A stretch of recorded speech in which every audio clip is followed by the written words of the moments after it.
Today, we're going to La Gomera in Canary Islands, and I can't wait to show you this precious place. La Gomera is one of Spain's Canary Islands, and it's a hidden gem that offers stunning natural beauty, adventure, and cultural richness. To go to La Gomera in Canary Islands, we are taking the ferry from the south of Tenerife. We are just arriving in Los Cristianos at the port, also known as Puerto in Spanish. This is where you meet to take the ferry. I really like that you could bring your car with you. It's super convenient, and what a lot of people tend to do when they visit any of the Canary Islands is they'll hire a car rental and then they'll take that same car rental to travel through the different islands. If you'd like to travel the same way when you visit La Gomera in Canary Islands or any of the Canary Islands, just make sure your car rental company allows you to do that. So for this trip for La Gomera and Canary Islands, the boat time from Tenerife South to La Gomera is 50 minutes. When you arrive in La Gomera, Canary Islands, you will arrive in the port of San Sebastián de La Gomera. Let's get on this ferry. 3, 2, 1. Boat's moving. All right, let's go find a seat. Got a little cafe. Stand. Buy some snacks. Oh wow, even have a little kids playroom. I just have to use the bathroom, and I figured I might as well show you guys the bathroom on the boat. It's actually really clean, and there's stalls. Was not expecting that. Very modern boat. Got some sinks and some soap to wash your hands. That's it. We're gonna go out on the terrace. We are now on the terrace of the ferry, and we are looking at Los Cristianos in Tenerife, Spain. We chose Fred Olsen Express as our ferry provider, traveling from Tenerife South to La Gomera. I think Fred Olsen's great. The ferry's very big. They have different lounges where you can sit on in the boat. They have a kids' playroom, as you briefly saw, cafes, and more. The Fred Olsen ferry from Tenerife to La Gomera cost me 34 euros per adult. I am, however, a resident of the Canary Islands, so I do get a discount with travel. However, I just checked on the Fred Olsen website, and as a non-resident to travel from Tenerife to La Gomera as an adult with a car, it's 63 euros for basic, and it goes all the way to 100 euros for comfort. On the contrary, if you're traveling without a car from Tenerife to La Gomera, an adult fare is 42 euros and 80 cents for basic, and it goes all the way to 59 euros for comfort. Once you arrive at the departing port for Fred Olsen, we had to go into the desk counter in the port office to confirm our IDs and our residency. So I would recommend, if you have to do anything like that, to definitely arrive 10 to 15 minutes early. We have officially made our way back inside of the ferry from the terrace, and we are now going to go to the Fred Olsen store on the boat. This was super cool to learn that you get points with Fred Olsen when you travel and you take their ferries. You just need to set up an account. Fortunately, if you already booked the trip and you don't have an account, you can't apply those points. As the travelers that we are, I know we all love to get rewarded, and what better way to get points from traveling and then use them on items in the Fred Olsen store or for future travel. As you can see here, this towel is either 9 euros or 165 points. If you ask me, setting up an account with Fred Olsen to accumulate travel points is a no-brainer. As I mentioned before, I definitely love to get rewarded on my travels. If you're planning to take Fred Olsen ferries to travel through the Canary Islands, it's definitely super convenient and it's free, so highly recommend checking them out and setting up an account. Additionally, if you are traveling without a car and need a ride from your accommodation to the ferry, Fred Olsen provides a free ferry bus for their customers. If you want to organize the ferry bus service, you must select the ferry bus supplement in step 2 during your online purchase on the Fred Olsen website. There are 2 things I want to mention about Fred Olsen's ferry bus service. The first is that to ensure service, users must arrive at the stop at least 15 minutes before departure. Please make sure you're on time if you are going to use this ferry bus service. And lastly, places for this service are limited, so it is essential to book well in advance of your trip, at least 48 hours before departure.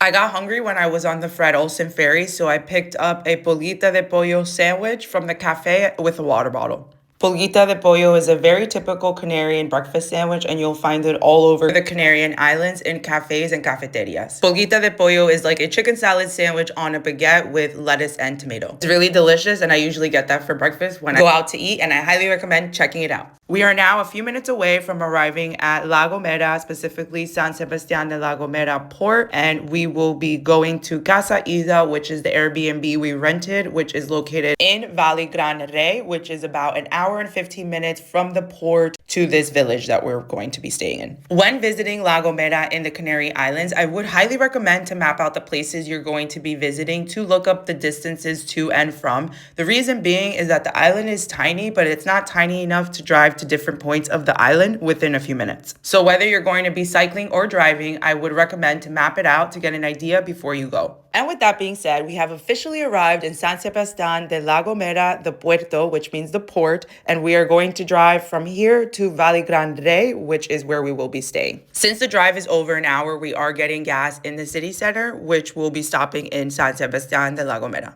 When visiting La Gomera in Canary Islands, you'll notice it's a tiny island where some of the villages there don't have much action going on. So I would personally recommend to do your errands in the city, such as getting gas and going grocery shopping. There are stores in other villages, of course, but it depends. So if you ask me, I think it's easiest to get everything in the city center where it's the busiest and where you'll find most things. So let's go to Valle Grande. Vámonos!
On our way to Valle Grande, we stopped at Mirador de Goyada de Peraza for a short hike. This was such an incredible way to start the trip to La Gomera, and here's everything you need to know about La Gomera in Canary Islands. La Gomera is home to incredible landscapes and nature. Specifically, it's home to Garajonay National Park. We will be visiting Garajonay National Park this trip, so make sure you stay tuned for that. Specifically within this park, it's a UNESCO World Heritage Site, and it's also home to ancient laurel forest.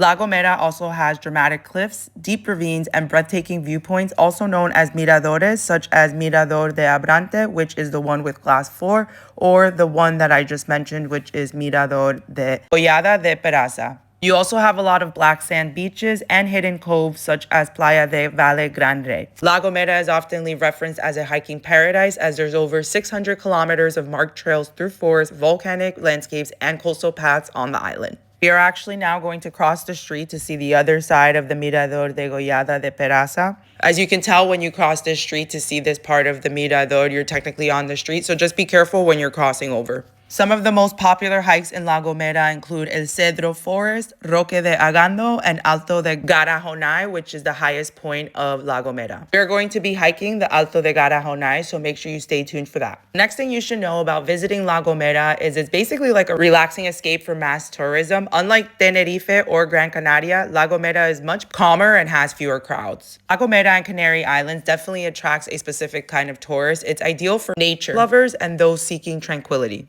La Gomera has year-round pleasant climate, which means the mild temperatures make it a perfect destination for any season. Even though La Gomera is a tiny island, there are villages that you should see all throughout the island, specifically two, which are Agulo, which is one of the most beautiful villages in all of Spain with very stunning ocean views. And then you have San Sebastián de La Gomera, which is the busiest city and part of the island. And then there's also historical sites, and it's also known for Christopher Columbus connections. Those two villages are definitely the most popular on the island, but I would definitely also add in Valle Grande. This is a very pretty village that I stayed in, and it's nestled between dramatic cliffs and the Atlantic Ocean, making it a true stunner. The laid-back coastal town of Valle Grande is perfect for nature lovers, hikers, and those seeking a peaceful retreat. We are almost arriving at Valle Grande, specifically to our Airbnb, which is named Casa Isa. Can't wait to show you the house and the views.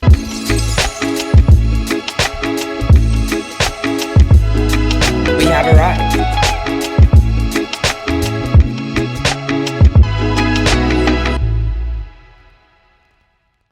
I really enjoyed staying in this Airbnb in La Gomera and Canary Islands. The only thing that I would point out is that you are on a very remote island, basically in the middle of nowhere, so you can't flush toilet paper down the toilet. If you've been to any European island, you know this is the thing. Specifically in Valle Grande and with this house, they use a septic tank. So in this part of La Gomera, absolutely no flushing toilet paper down the toilet. The next thing I would mention is that we had to contact our Airbnb host because there was limited hot running water. To give you context, I went to La Gomera and Canary Islands for New Year's, and she basically said that this is a busy time of the year, so I think there was limited running water because there were so many people showering. Again, you're in the middle of nowhere in a very remote island, so just keep that in mind. If you do not like these remote vibes, I highly recommend staying somewhere more central, such as San Sebastián de La Gomera, which is the main city of the island. Now, let's finish our tour of Casa Isa.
Did you know that dates come from palm trees? There were so many of these palm trees in La Gomera, and it was really cool to see. Something else to know is that there's really good local honey called Miel de la Palma that's made in La Gomera. This type of honey is also made in the other Canarian islands as well. So now that we've checked into Casa Isa for our accommodation for this trip in Valle Grande in La Gomera, we decided to go eat. So let's go ahead and find a really nice restaurant and have some seafood.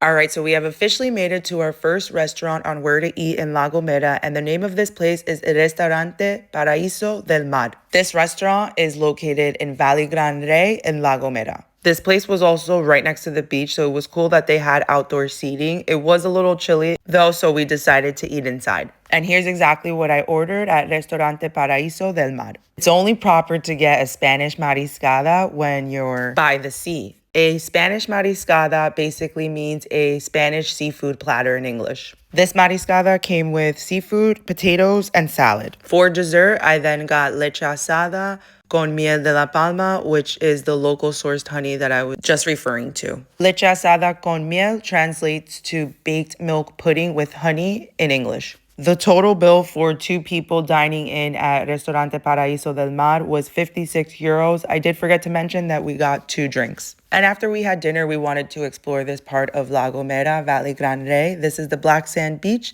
As I mentioned before, there are black sand beaches on this island. And we went for a little walk on the beach to digest the dinner.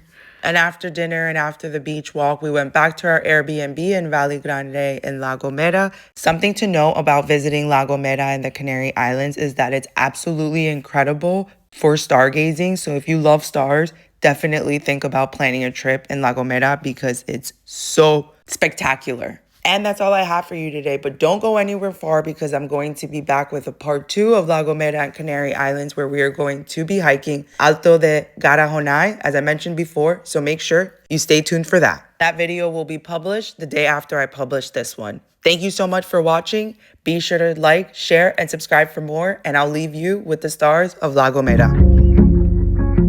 Look at these stars. This video is not going to do it justice.